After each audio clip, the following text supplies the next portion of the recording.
So I'm about to spend my entire afternoon incorporating something into my hybrid workflow that takes more time, costs more money, and debatably makes things sound worse. So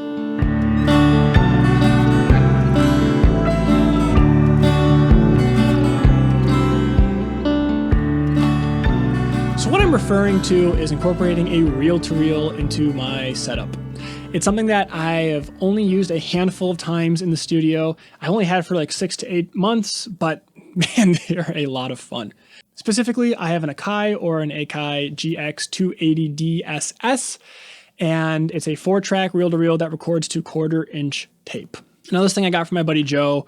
I believe I traded it for some gear, and I've only used it a handful of times, like I said. The first time I did, we recorded directly into it using drums. We tried a 2, 3, and a 4 mic setup, kind of going for a Beatles-esque sound in the storage room that I have in the back, and man, it was a lot of fun. I'll be showing you the audio samples that we did of it now. All right, so here is the drum session where we recorded directly to tape. For this top bar here, this is the room mic for the first 2 takes that we did. This audio track 2 here is the overhead, and this one here is the snare. Now for these 2 first parts, what we did was I used ribbon microphones. I had a RM5, maybe about 4 to 5 feet away from the kick, set at the top of the kick drum, so not right in front of it, kind of at the top to get more of a full kit sound, as well to capture that room. And I compressed it through the KV2 TLC compressors going in. Starting off, let's start with how I had the room mic or the kick mic set up.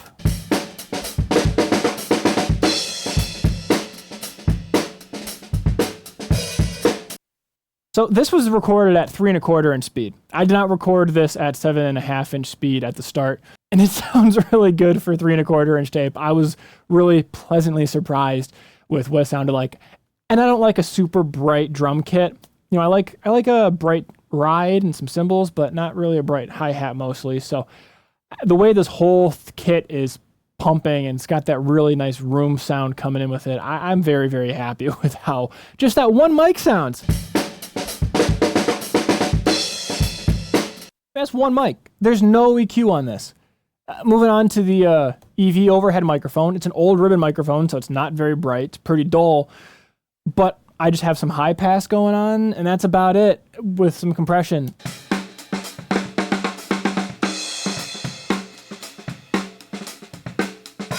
mean, it's a bit darker sounding. You can hear the noise coming from the ribbon microphone because it's an unbalanced signal.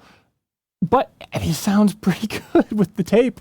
This is what sold me. I heard this at the lowest fidelity possible with not the greatest microphone, just the 2 mic setup, and immediately I'm like, I'm fucked.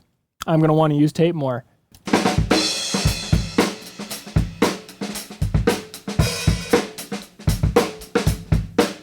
I mean, it just sounds live. It sounds real. It's got that push to it.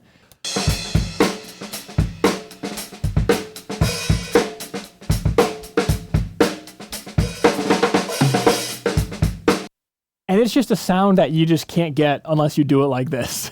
You know, you put a mic in a room, they're both ribbons, they both are bidirectional, so they're picking up the room sound in addition to the source, and you're just smashing them to bring them closer and get that energy coming into you. It helps kind of bring it a little bit closer, which, speaking of, this next recording that we did, my friend Alex is the one who played the drums, and Henry was messing around with it, and he wanted to really get it pumping and just crushed the compression on the kick mic or the kit mic, and I'm just gonna play it. It's just fun to listen to. This is at 7 1/2 speed, by the way.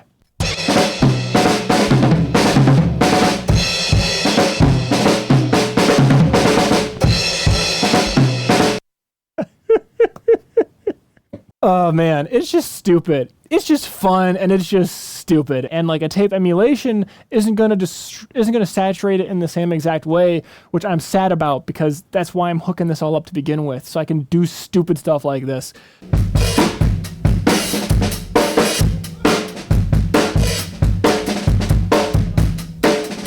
You can hear me laughing in the background as he's playing, and I've got the headphones on. Moving on from here, we did a 4 mic setup, It did 4 different kind of drum beat loops. We have a spaced pair as the overheads instead of a mono ribbon. These are my Vanguard V1, so a small diaphragm condenser. Then once again, we have the snares. It's still the same, 604 or whatever. And then we have the Electro Voice 664 as the kick mic. It's inside the porthole. It's more of a beater mic. There's a lot of snare bleed. You're really getting that click. But when the whole thing comes together, it's missing a little bit of low end, but honestly, it sounds pretty nice.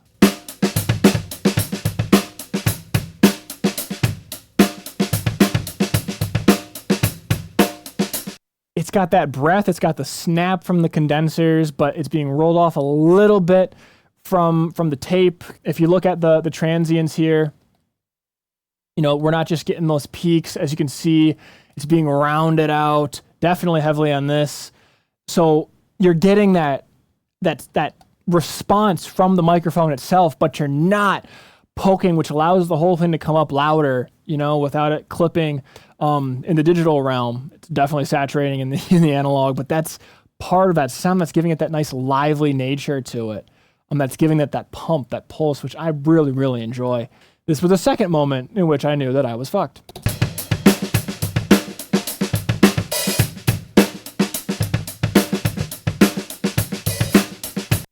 Let me know your thoughts on it. Let me know if you're as sold as I am. I know YouTube does some weird compression things potentially, so I'll try to figure out a way to maybe get these stems available for you to listen to and mess around with on your system. But yeah, let's get back to the video. Hey, sorry for the quick interruption. I just wanted to say, if you haven't already and you are enjoying this video, please subscribe. It lets me know that you like these videos, you like what I'm creating, and are also entertained by all this stupid audio stuff that I am. And it just inspires me to keep on doing this kind of thing. Also, I've recorded this video 4 times, and each one has had a technical failure. So if you want me to maintain my sanity, at least tell me that it's a little bit worth it by subscribing. Thank you very much. Also, don't forget to stay hydrated. Audio engineers don't often stay hydrated, myself included. I'm gonna get a water after this. Anyways, back to the video. So unfortunately, this whole thing of recording drums to tape taught me 2 things. 1, I really like the sound of tape.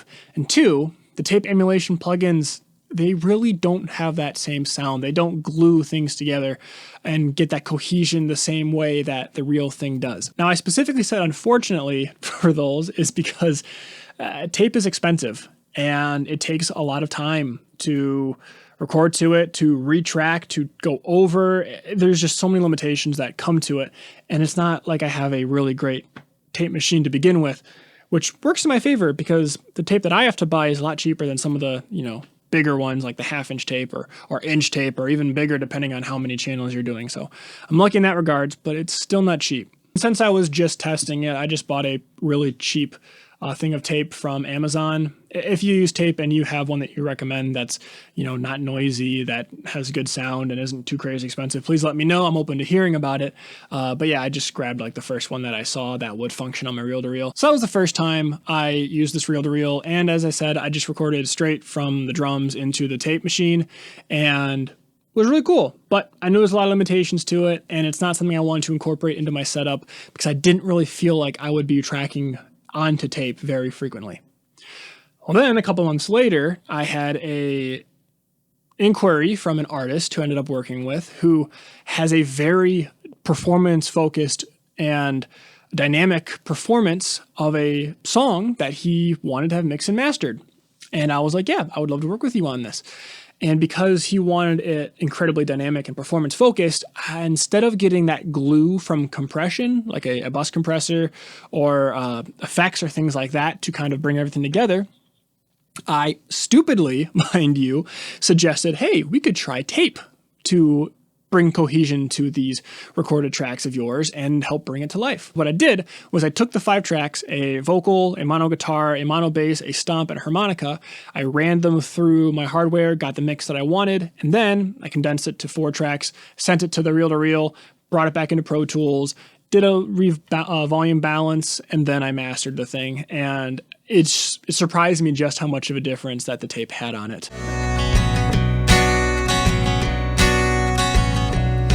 Oh, why'd I have to lose you completely to completely find you again?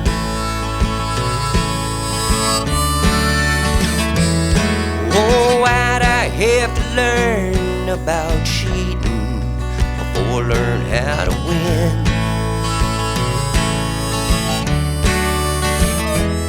Oh, why'd I have to lose you completely to completely find you again? Well, both him and I agreed that we preferred the version with the tape, which is great because it sounds better, but it's not so great because he then says, I want to do 10 to 15 songs this year, which means that when I just threw it together and had cables sprawn all across the floor to incorporate it into the reel-to-reel, I now had to switch to a more permanent setup, which is what we're doing today. So let's dive into just that. To utilize this reel-to-reel, there are two pieces of equipment that I have. First is the reel-to-reel itself. The second is a Tascam unit that converts balanced to unbalanced, since the reel-to-reel only has unbalanced RCA inputs. But then it also converts RCA back to balance, so I can then go back into my DAW after recording to tape and then record that tape back into Pro Tools. Now, this Tascam unit is really cool. It's got 4 tracks of conversion both ways, so I just need the one rack unit. Once that's permanently set up, I'm all good to go. I can run into the tape machine whenever I want. The downside of it is that somewhere along the line, it boosts the signal about 6 dB, and part of tape is that you want to push it to get that awesome saturation. So when I output from the tape machine, go through the Tascam converters, and then it boosts that signal going into my line input on my Alesis HD24, it clips. So what I need to do is I need to get some inline RCA pads that bring it down 6 to 10 dB so that after it gets converted, it's at 0 or below clipping so that it doesn't distort on the way back in. Once those come in, I can just add them into the RCA connectors and go from there. Now, the TRS to XLR cables, I already had those built. I use a lot of hardware, so I knew I was going to need them eventually. That's why they were built. The RCA ones, I do not have built. So we're going to go to the bench real quick, and I'm going to go through building those with you. All right, welcome to the bench. I'm going to be attempting to make my first RCA cable.